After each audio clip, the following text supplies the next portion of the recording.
रवींद्र जेना foundation तरफरु कंबल बंटन।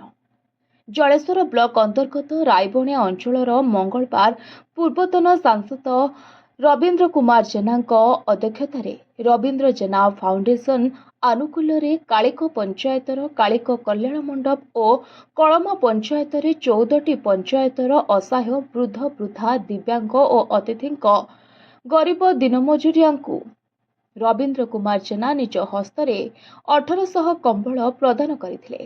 तांको सह रायबणिया अंचलर समस्त पंचायतर स्वेच्छासेवी युवक अनेक पंचायत प्रतिनिधि जलेश्वर विधायक श्रीजुक्त अश्विन कुमार पात्र ब्लॉक अध्यक्ष श्रीजुक्त मानस कुमार जेना ब्लॉक उपाध्यक्षा श्रीमती संचिता सेनापति जिला परिषद सभ्या तुलसी किस्कु पूर्वतन ब्लॉक अध्यक्ष श्रीजुक्त तपन कुमार दास खुदिया माझी साही पंचायतर सरपंच चंचला सेठी ब्लॉक बीजेडी सभापति श्रीजुक्त दिलीप कुमार सामल डीपीपुरु सरपंच श्रीमती पद्मावती बेहेरा कालिक पंचायतर पूर्वतन सरपंच गंगाधर दास गिरिजा शंकर सासमल क्षितिश दे मनोरंजन दे श्रीमान दास महापात्र सह अनेक जेनांक प्रशंसक उपस्थिति रे एपरी एक महत कार्यक्रम रायबणिया अंचल रे होई पारिथिला।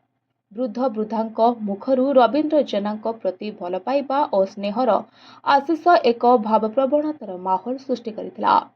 रायबणिया अंचल प्रति सांसद थिबा बेले रवींद्र जेनांक अवदान और विकासमूलक कार्य लोके पासरी नाहंती।